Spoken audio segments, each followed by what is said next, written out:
Sorry sorry sorry, আমি বুঝতে পারিনি। আমি তো ভেবেছিলাম তমা, তমা ভেবে ভুলে আপনাকে ধরে ফেলছি। আপনি তো তমা না। তমা কোথায়? না না, আমি কিছু মনে করিনি। বরং আপনি যদি কিছু মনে না করেন, আমাকে কি আরেকবার কোলে নিতে পারেন? মানে? মানে একটু আগে যখন আপনি কোলে নিয়ে আমাকে ঘোরাচ্ছিলেন, আমার খুবই ভালো লাগছিল। এই, আপনার কি মাথায় সমস্যা নাকি? না না না, আমি আসলে কিছু মনে করিনি।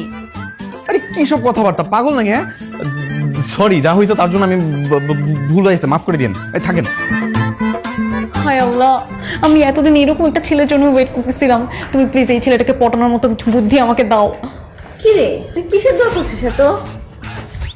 তো দুলা মেরে পেয়ে গেছি। দুলাভাই পেয়ে গেছিস মানে কিসের দুলাভাই? আরে তোর বাসায় তো পাইছি, চল দেখাই তোকে। আচ্ছা বলতো কোনটা পছন্দ করব? কালারটা এটা সুন্দর, বাট বিয়ে যেহেতু আমার মতো এটাই ভালো হবে। তাহলে এটা ফাইনাল।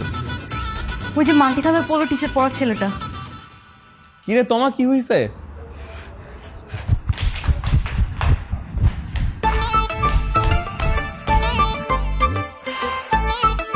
লিসেন, আমি স্ট্রেট কাট কথা বলতে পছন্দ করি। কাউকে যদি পছন্দ হয় সেটাও গিয়ে ডিরেক্টলি বলি, আর যদি পছন্দ না হয় সেটাও গিয়ে ডিরেক্টলি বলে দিই। তো আমি কি করব?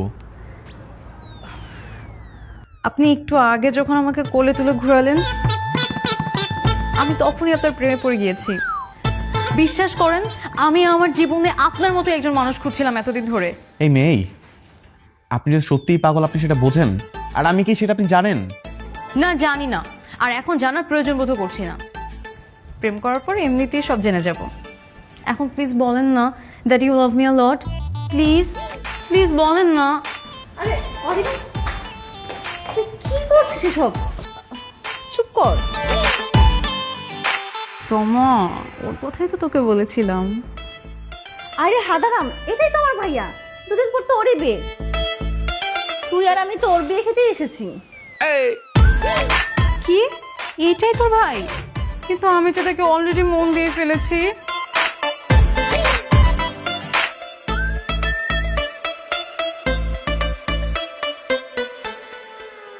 কি বলার জন্য সাথে ডেকেছেন বলেন।